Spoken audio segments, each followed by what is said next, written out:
Hello friends, this is Jyoti Verma. Today I am going to start with school organisation and management subject, जो है हमारा first year first semester का। और इसके अंदर हम हमारे जो स्कूल का मैनेजमेंट है और इसका ऑर्गेनाइजेशन है, इसके बारे में पढ़ रहे हैं। स्कूल को कैसे मैनेज किया जाए इसके बारे में हम पढ़ेंगे इसके अंदर। और कौन सा हेड या फिर कौन सा कोई टीचर किस प्रकार से स्कूल के अंदर एक अपनी भागीदारी होती है उसकी, और किस तरीके से वो स्कूल मैनेजमेंट को मैनेज करता है, स्कूल का जो मैनेजमेंट है उसको देखता है, इसको हम इस सब्जेक्ट के अंदर पढ़ेंगे। सो फ्रेंड्स, हम कुछ वीडियो इसकी पहले भी देख चुके हैं फर्स्ट यूनिट की, और आज हम देखेंगे शैक्षिक प्रशासन के सिद्धांत यानी प्रिंसिपल ऑफ एजुकेशनल एडमिनिस्ट्रेशन। इसके अंदर हम एडमिनिस्ट्रेशन से लेके एजुकेशन की जो एडमिनिस्ट्रेशन है उसके सिद्धांत क्या क्या है उसको देखेंगे। तो फर्स्ट है इसके अंदर हमारा लोकतांत्रिक दर्शन का सिद्धांत, यानी जो डेमोक्रेसी होती है ना उसका सिद्धांत, इसका प्रिंसिपल क्या कहता है इसमें आगे हम देखेंगे।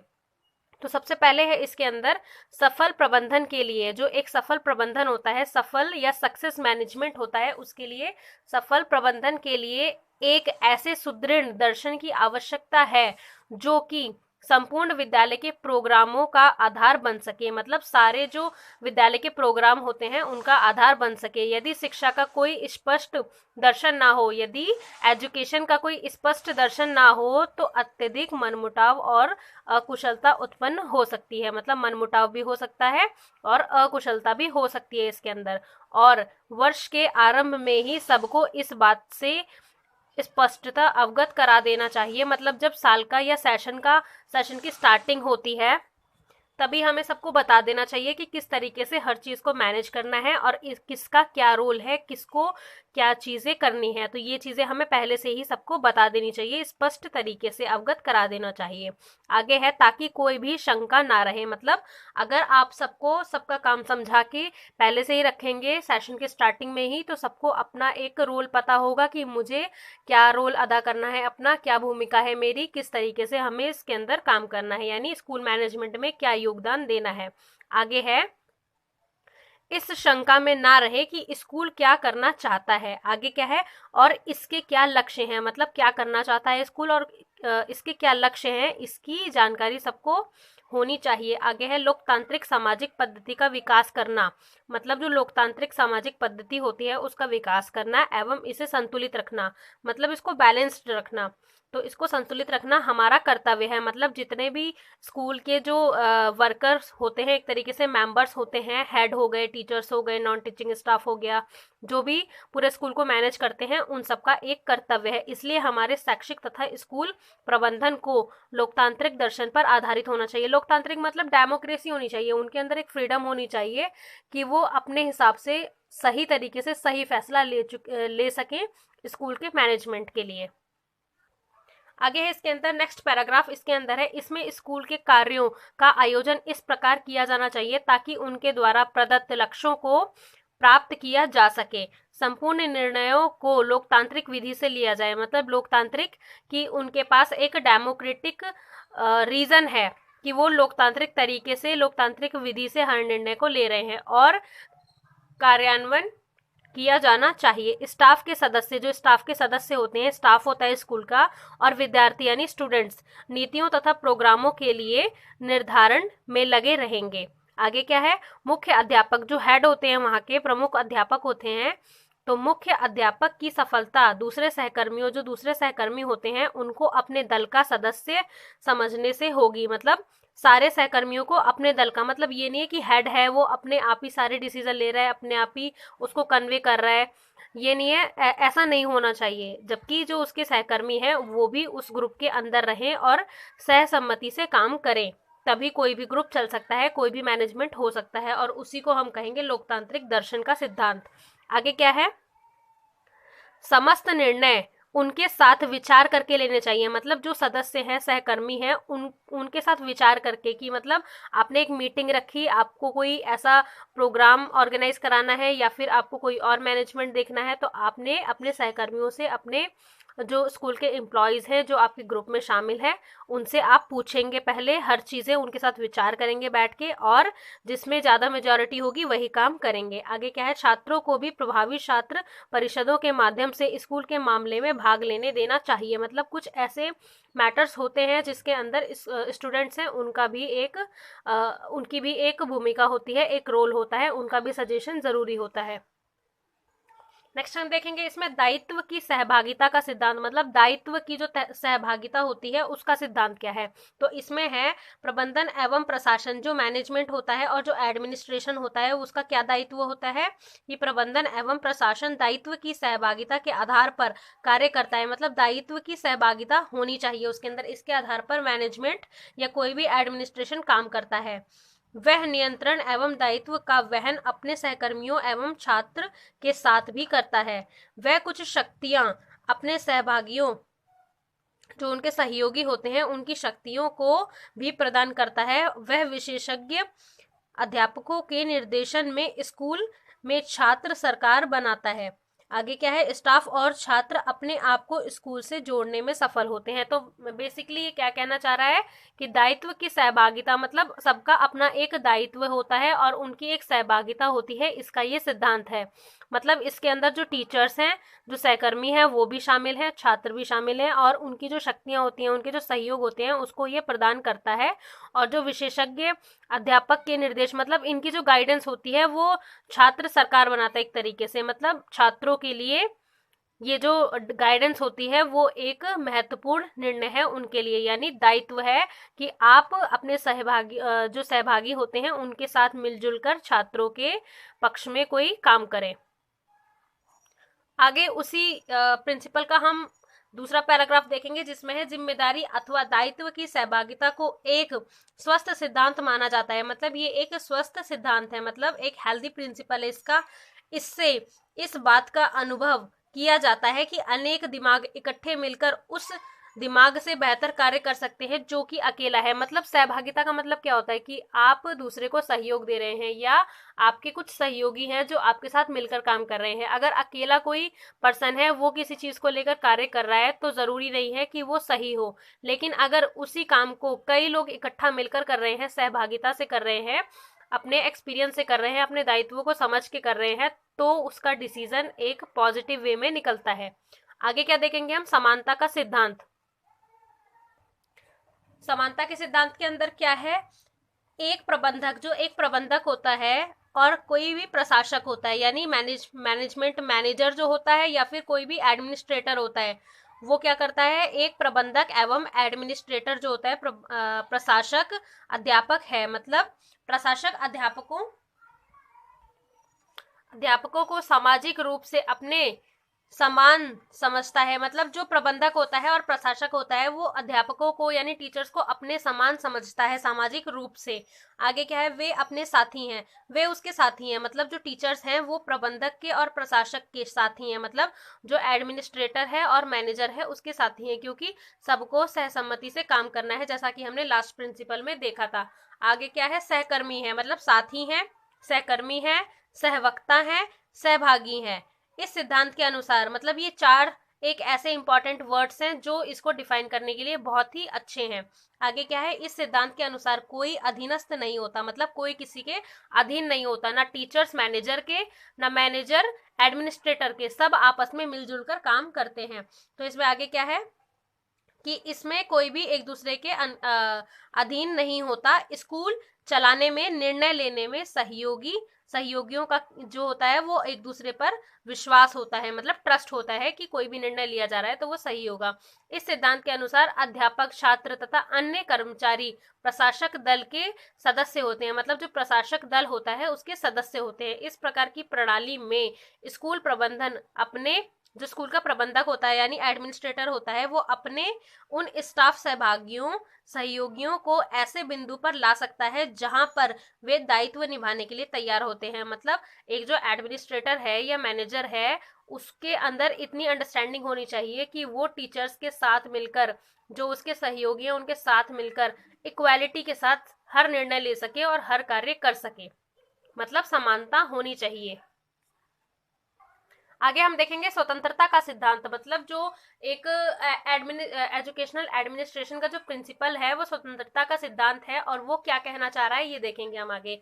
स्कूल प्रबंधक अपने अध्यापकों पर प्रतिबंध या निषेध नहीं लगाता, मतलब जो स्कूल का प्रबंधक होता है, एडमिनिस्ट्रेटर होता है, वो अपने टीचर्स पर कभी भी प्रतिबंध नहीं लगाता किसी भी चीज का, ये या निषेध नहीं लगाता, बल्कि वह उन्हें उनकी शक्तियों और प्रतिभाओं के प्रयोग की पूर्ण स्वतंत्रता प्रदान करता है। मतलब जो उनकी शक्तियां होती हैं और उनकी प्रतिभाएं होती हैं, उनके हिसाब से उनको पूर्ण स्वतंत्रता प्रदान करता है।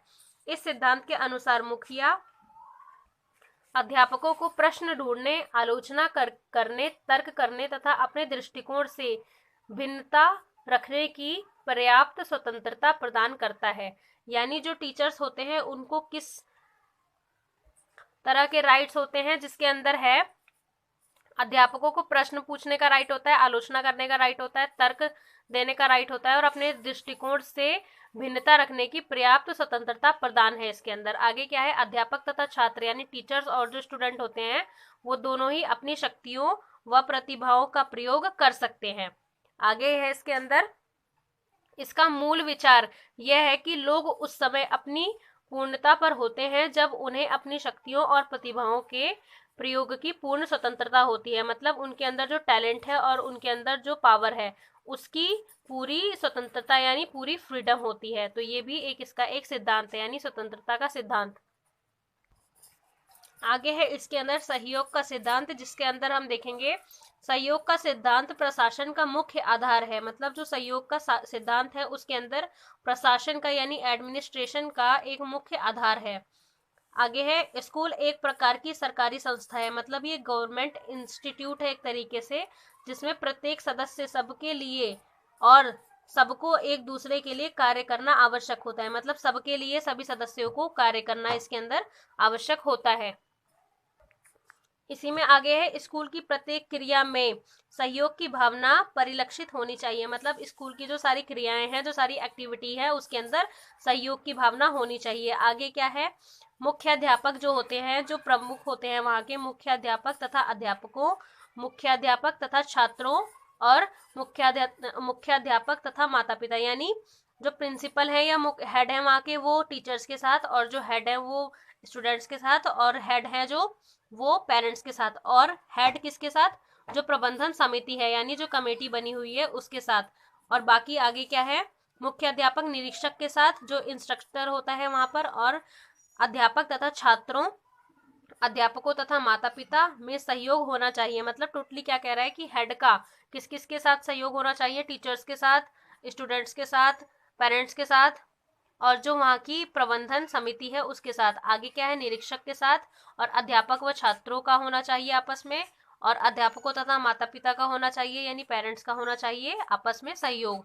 आगे क्या है, नीतियों का निर्माण, कार्यान्वयन तथा मूल्यांकन, यानी मूल्यांकन क्या, इवेल्युएशन सहयोगात्मक ढंग से किया जाना चाहिए। मतलब स्टूडेंट का या किसी भी चीज का जो स्कूल में इवेल्युएशन होता है उसको सहयोगात्मक ढंग से किया जाना चाहिए।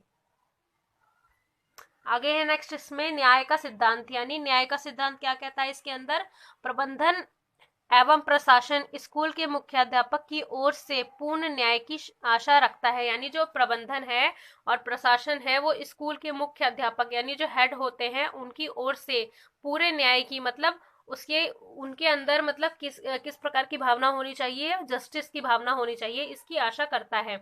इसमें मुख्याध्यापक पक्षपात ना करते हुए, मतलब जो डिस्क्रिमिनेशन होता है वो नहीं होना चाहिए, ऐसी कोई फीलिंग नहीं होनी चाहिए किसके अंदर, जो हेड होता है वहां का मुख्याध्यापक होता है उसके अंदर। इसमें मुख्याध्यापक पक्षपात ना करते हुए सबके साथ उचित न्याय करता है। मतलब उचित न्याय करना है, उसको इक्वल जस्टिस करना है, और उन्हें यथेष्ट महत्व देता है। मतलब सबको बराबर से इंपॉर्टेंस देता है, उनकी योग्यता के अनुसार उनका मूल्यांकन किया जाता है। मतलब जितने योग्य हैं, जितनी एबिलिटी उनके अंदर है उसके हिसाब से ही इवेल्युएशन किया जाता है। सभी निष्पक्षता का व्यवहार चाहते हैं, मतलब निष्पक्ष होना चाहिए व्यवहार उनका, सभी निष्पक्षता का व्यवहार चाहते हैं। ऐसा ना होने पर कार्यशीलता को मंद कर देते हैं, मतलब ऐसा अगर नहीं होता तो उसमें कार्यशीलता जो होती है उसको मंद कर देते हैं। आगे क्या है, अन्याय निराशा का और कुष्ठा का जनक है, मतलब अन्याय किसका जनक है, निराशा का और कुष्ठा का जनक है।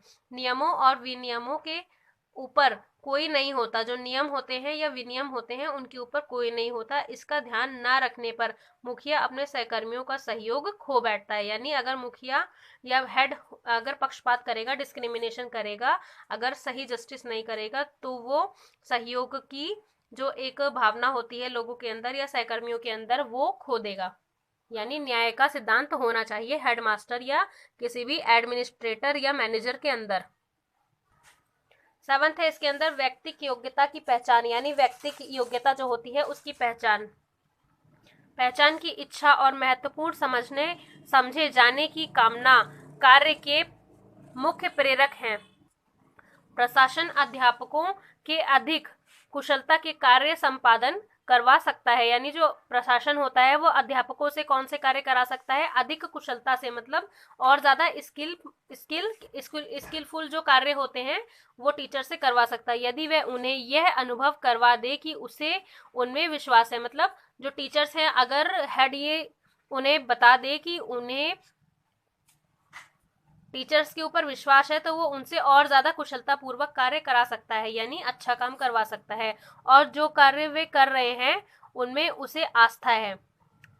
अध्यापकों और छात्रों में यह इच्छा होती है कि उनके वरिष्ठ इस बात का अनुमोदन करें कि जो कार्य वो कर रहे हैं उससे स्कूल का कल्याण होगा, मतलब जो स्कूल है वो और ज्यादा प्रोग्रेस करेगा और वे अपना श्रेष्ठ योगदान दे रहे हैं। मतलब एक हेडमास्टर जो होता है वो टीचर्स को ये बिलीव कराए, ये ट्रस्ट कराए अपने ऊपर कि वो एक सही कार्य कर रहे हैं और इससे स्कूल का कल्याण होगा, और टीचर्स को भी इस बात का ध्यान रखना है कि ऐसे ही कार्य करने हैं, इस तरीके से करने हैं ताकि स्कूल और ज्यादा प्रोग्रेस करे और अपना श्रेष्ठ योगदान दें टीचर्स। आगे क्या है, प्रत्येक व्यक्ति की गुणवत्ता अथवा श्रेष्ठता को उचित स्वीकृति प्रदान की जानी चाहिए। मतलब व्यक्ति की योग्यता, कि अगर कोई इंडिविजुअल सही कार्य कर रहा है, अगर कोई टीचर सही कार्य कर रहा है, तो आपको उसकी योग्यता देनी है उसको, कि आप जैसे उसकी तारीफ करनी है या फिर उसको एक कॉम्प्लीमेंट देना है या फिर उसकी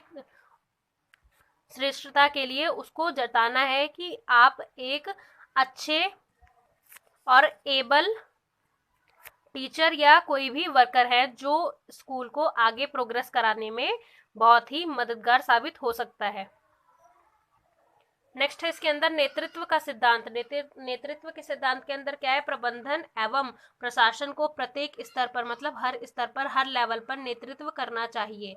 नेतृत्व करने से क्या होता है, प्रबंधन एवं प्रशासक में भी नेतृत्व के गुण विद्यमान होने चाहिए। मतलब जो एडमिनिस्ट्रेटर और एजुकेटर होता है उसके अंदर भी नेतृत्व के गुण जो है वो विद्यमान होने चाहिए, ताकि अन्य उसका अनुसरण करें। मतलब अन्य जो लोग हैं स्कूल में वो उसका अनुसरण करें। उनमें स्टाफ, छात्र आ जाते हैं, समुदाय आ जाता है, तथा माता पिता को उत्साहित करके निर्देशन, संचालन तथा नेतृत्व करने की क्षमता उनके अंदर होनी चाहिए। कभी कभी और कहीं भी मतभेद होने पर उसका उचित समाधान करना चाहिए, कि अगर कहीं कोई मतभेद आ गया है तो उसका उचित समाधान करना चाहिए। उससे एकात्मकता उत्पन्न करनी चाहिए, मतलब उससे क्या करना चाहिए, एकात्मकता की एक उत्पन्न करनी चाहिए। आगे क्या है, इस प्रकार स्टाफ, छात्र तथा समुदाय की शक्तियों तथा प्रतिभाओं को स्कूल की बेहतरी के लिए कार्य में लाना होता है। प्रबंधन एवं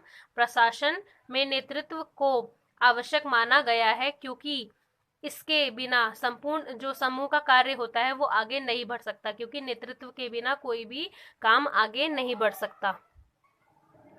आगे क्या है इसमें, समन्वय का सिद्धांत। समन्वय का सिद्धांत क्या है, एक प्रशासक को समन्वय प्राप्ति का ज्ञान होना चाहिए। समन्वय यानी कोऑर्डिनेशन, एक दूसरे के साथ कोऑर्डिनेशन बनाना। कोऑर्डिनेशन उसे स्टाफ की गतिविधियों का समन्वय मंत्रिमंडल के द्वारा अथवा नियोजन समिति अथवा प्रभाग परिषद यानी फैकल्टी काउंसिल द्वारा करना चाहिए। यह सिद्धांत समस्त स्कूलों में प्रकाश स्तंभ का काम करता है, कि मतलब वहां पर एक ब्राइटनेस आ सकती है और ज्यादा। यानी समन्वय का सिद्धांत क्या करता है, आपस में एक कोऑर्डिनेशन बनाता है। नेक्स्ट है 10th इसके अंदर लचीलेपन का सिद्धांत यानी फ्लेक्सिबिलिटी का सिद्धांत। तो इसके अंदर क्या है, प्रबंधन एवं प्रशासन जो होता है, जो एक मैनेजमेंट होता है और एक एडमिनिस्ट्रेशन होता है, उसको लचीला होना चाहिए, मतलब फ्लेक्सिबल होना चाहिए। नीति में परिवर्तन अथवा दृष्टिकोण में परिवर्तन के लिए सदा तत्पर रहना चाहिए, मतलब जो नीति होती है, पॉलिसीज होती हैं, उसके अंदर निरंतर परिवर्तन यानी चेंजेस आते रहते हैं, उसके लिए उसे हमेशा तत्पर होना चाहिए। यदि इस प्रकार के परिवर्तन से बेहतर परिणामों की आशा हो, अगर उन परिवर्तन से, उन चेंजेस से अगर कोई बेहतर परिणाम निकलता है, कोई अच्छा रिजल्ट निकलता है, तो उस वो एक अच्छा चेंज है। आगे क्या है, अच्छे परिवर्तन के लिए और परिवर्तन क्यों चाहिए, इस पर अडिग रहना चाहिए, मतलब लचीला होना चाहिए हमारा सिद्धांत। नेक्स्ट है इसके अंदर 11th हमारा कार्य कुशलता का सिद्धांत, मतलब कार्य जो हो वो स्किलफुल हो यानी कुशलता के साथ हो। प्रशासक स्टाफ के रुचियों, योग्यताओं तथा प्रवृत्तियों को ध्यान में रखकर कार्य का वितरण करना चाहिए, मतलब जो स्टाफ के सदस्य हैं उनकी रुचियां, उनकी जो इंटरेस्ट है उसी हिसाब से उनको काम देना चाहिए, जो उनकी एबिलिटी है, जो उनकी योग्यता है उसके हिसाब से उनको काम देना चाहिए। आगे क्या है, इसके द्वारा उसे उपयुक्त व्यक्ति, उपयुक्त स्थानों पर तथा उपयुक्त विधि से, मतलब जो व्यक्ति है और जिस स्थान पर उसको काम देना है या जिस विधि से करना है उसमें उपयुक्त समय पर नियुक्त करने में सहायता मिलती है, यानी ये होता है हमारा कार्य कुशलता का सिद्धांत। आगे है 12th इसमें हमारा सिद्धांत यानी प्रिंसिपल, जिसमें है आशावाद का सिद्धांत। तो इसमें क्या है, प्रशासक यानी जो एडमिनिस्ट्रेटर होता है, प्रशासक को अपने दृष्टिकोण में यानी जो उसका दृष्टिकोण होता है उसमें मौलिक रूप से आशावादी होना चाहिए। मौलिक रूप से यानी आशावादी कैसे होना चाहिए कि उसको आशा हो कि वो और ज़्यादा इम्प्रूवमेंट ला सकता है, तथा अपनी नीतियों तथा प्रणालियों में संरचनात्मक होना चाहिए, मतलब जो पॉलिसीज वो बना रहा है और जो प्रणालियां वो ला रहा है उसके अंदर संरचनात्मक मतलब क्रिएटिविटी उसके अंदर होनी चाहिए। उसे अपने प्रोग्रामों की प्रभाविता में पूर्ण विश्वास होना चाहिए, यानी पूरे तरीके से उसमें विश्वास होना चाहिए। उसे जो निराशावाद तथा अविश्वास से ग्रस्त नहीं होना चाहिए, उसके अंदर निराशा नहीं होनी चाहिए किसी भी कार्य को लेके। आगे क्या है, अविश्वास भी नहीं होना चाहिए उसके अंदर, मतलब रिलायबिलिटी होनी चाहिए। उसे अपने कार्यों में गलतफहमी ना आने देना चाहिए कि मतलब उसने कोई भी काम किया है तो वो गलत है या फिर कोई भी करेक्शन उसके अंदर हो रही है। आगे क्या है, वह जो कुछ भी करता है उसमें विश्वास रखे, मतलब उसको इतना अपने ऊपर ट्रस्ट होना चाहिए कि जो काम वो कर रहा है वो ठीक है, इतना विश्वास होना चाहिए। आशावादी दृष्टिकोण के बलबूते पर दूसरे तहदिल से आगे आए, मतलब वो एनकरेज करे दूसरों को भी और खुद भी किसी चीज में आगे आए और कार्य करेंगे ना कि बेदिली से, मतलब ये मन से कार्य करना है हर चीज को लेकर। मतलब आशावाद का सिद्धांत क्या कहता है कि कोई भी अगर आप कर रहे हैं काम तो उसको निराशा के साथ ना करें।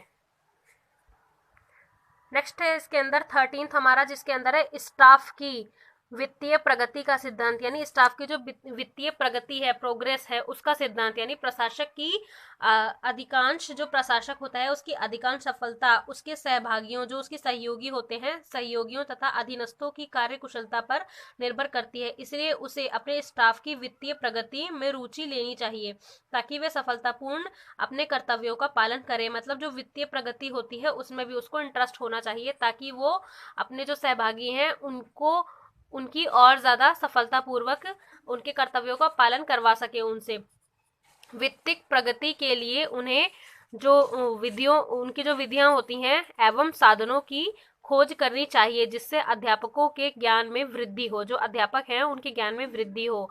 इसे उन्हें कार्यशालाओं एवं सेमिनारों, जो कार्यशालाएं होती हैं और सेमिनार होते हैं उनमें भाग लेने के लिए प्राप्त किया जा सकता है, भाग लेकर प्राप्त किया जा सकता है, तथा विचार विमर्श समूहों का निर्माण करके एक लाइब्रेरी में पुस्तकों की पूर्ति करके पूर्ण किया जा सकता है। उन्हें नवीन विचारधाराओं से जोड़कर पुरातन विचारों से बाहर निकाला जा सकता है। उन्हें कार्यकाल में भी शिक्षा की सुविधा उपलब्ध की जानी चाहिए। मतलब ये है कि स्टाफ की जो वित्तीय प्रगति है उस पर भी हेडमास्टर को ध्यान देना चाहिए ताकि वो अपना कार्य कुशलता से कर सके। 14 एंड लास्ट है इसके अंदर सापेक्ष मूल्यों का सिद्धांत यानी प्रिंसिपल ऑफ रिलेटिव वैल्यूज। तो इसके अंदर क्या है, समस्त निर्णय सापेक्ष मूल्यों पर अर्थात स्कूल की भलाई अथवा बहुसंख्यक छात्रों की भलाई के लिए होना चाहिए। मतलब जो मूल्य होने चाहिए वो किसके लिए होने चाहिए, छात्रों के लिए होने चाहिए और स्कूल की भलाई के लिए होने चाहिए। जहाँ किसी कार्य से कम फायदा हो उसे छोड़कर अधिक फायदे वाला कार्य करना चाहिए। तो फ्रेंड्स आज हमने देखा इसमें शैक्षिक प्रशासन के सिद्धांत यानी जो एजुकेशनल एडमिनिस्ट्रेशन के प्रिंसिपल्स हैं वो हमने देखे और उसके हमने 14 पॉइंट देखे। आई होप आपको ये समझ में आया होगा और कम से कम आप इसमें से 10 पॉइंट्स अगर आप अपने एग्जाम में लिख सकते हैं उसको डिस्क्राइब करके, तो आपका एक लॉन्ग क्वेश्चन रेडी हो जाता है। तो thank you so much friends for watching this video. मेरे चैनल को लाइक करें, सब्सक्राइब करें, कमेंट करें एंड शेयर करें and please share this video in your educational groups.